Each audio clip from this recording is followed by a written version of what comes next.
فرعون کے ڈوب کر مرنے کے بعد سمندر نے اس کی لاش کو اللہ کے حکم سے باہر پھینک دیا، جبکہ باقی لشکر کا کوئی نام و نشان نہ ملا۔ یہ واقعہ آج سے 3500 سال پہلے پیش آیا تھا۔ مصریوں میں سے کسی نے ساحل پر پڑی اس کی لاش پہچان کر اہل دربار کو بتایا۔ فرعون کی لاش کو محل پہنچایا گیا۔ درباریوں نے مسالہ لگا کر اسے پوری شان اور احترام سے تابوت میں رکھ کر محفوظ کر لیا۔ حنوط کرنے کے عمل کے دوران ایک غلطی ہو گئی تھی۔ فرعون جس سمندر میں ڈوب کر مرا تھا اور مرنے کے بعد کچھ عرصے تک پانی میں رہنے کی وجہ سے اس کے جسم پر سمندری نمکیات کی ایک تہ جمی رہ گئی تھی۔ مصریوں نے اس کی لاش میں نمکیات کی وہ تہ اسی طرح رہنے دی اور اسے اسی طرح حنوط کر دیا۔ وقت گزرتا گیا، زمین اور آسمان نے بہت سے انقلاب دیکھے جن کی گرد کے نیچے سب کچھ چھپ گیا، یہاں تک کہ فرعون کی حنوط شدہ لاش بھی زمین کی تہوں میں چھپ گئی۔ ان کے نام صرف کتابوں، ان کی تعمیرات اور لوگوں کے ذہنوں میں رہ گئے۔ اس واقعے کے 2000 سال بعد اس دنیا میں اللہ کے آخری نبی حضرت محمد مصطفیٰ صلی اللہ علیہ وآلہ وسلم تشریف لائے۔ ان پر نازل ہونے والی آخری کتاب میں فرعونوں کے قصے بڑی تفصیل کے ساتھ بیان کیے گئے ہیں، اور اسی سلسلے میں اس فرعون کا جسم محفوظ کرنے کی بابت آیت نازل ہوئی تھی، جس کی سچائی پر سب اہل ایمان کا پختہ یقین تھا، لیکن وہ سمجھنے سے قاصر تھے کہ اس خدائی کا دعویٰ کرنے والے کی لاش کہاں محفوظ کی گئی اور کیسے اسے عبرت کا نشان بنایا جائے گا۔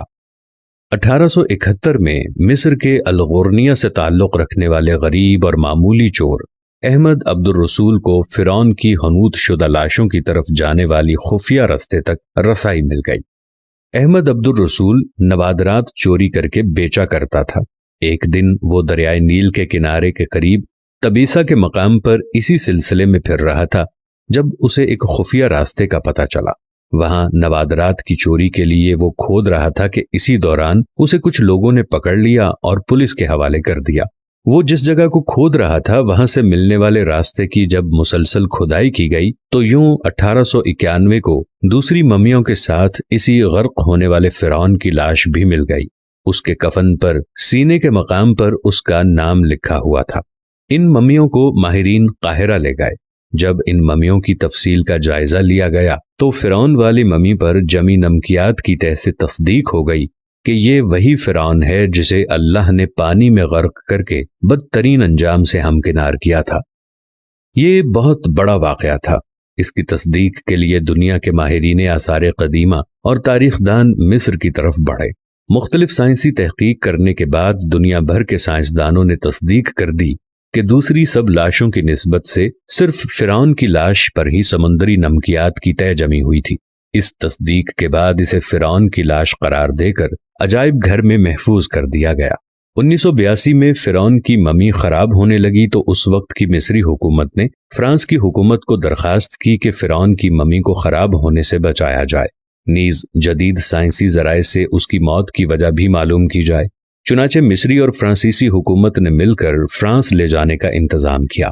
جب فرعون کی لاش کو فرانس پہنچایا گیا تو ایئرپورٹ پر اس دور کے فرانسیسی صدر بذات خود حکومت کے اعلیٰ عہدیداران، تمام وزراء اور فوج کے افسران کے ساتھ استقبال کے لیے موجود تھے۔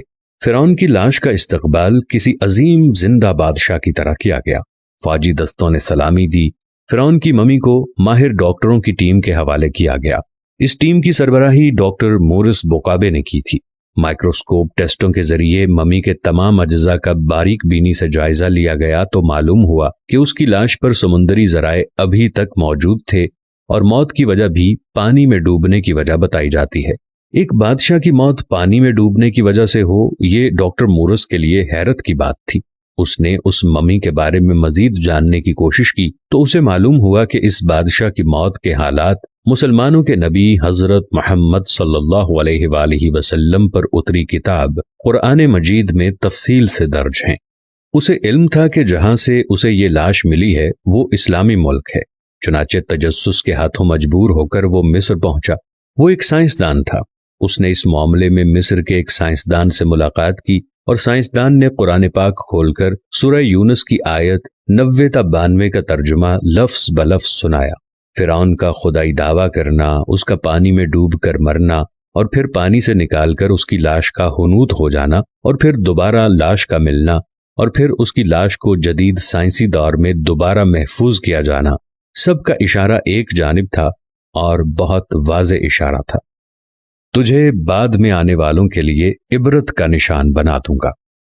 فرعون کی لاش ایسے محفوظ کر کے دنیا کے سامنے لا کر رکھ دی گئی ہے کہ انٹرنیٹ کی ایک کلک پر، رسائل و جرائد پر، ٹی وی چینلز پر اور عجائب گھر میں اربوں انسانوں کی آنکھوں کے سامنے کری اور قابل ترس حالت میں موجود ہے، سوچنے کے لیے کہ عبادت کے لائق اور ہمیشہ رہنے والا وہی ہے، سب کا خالق اور رازق۔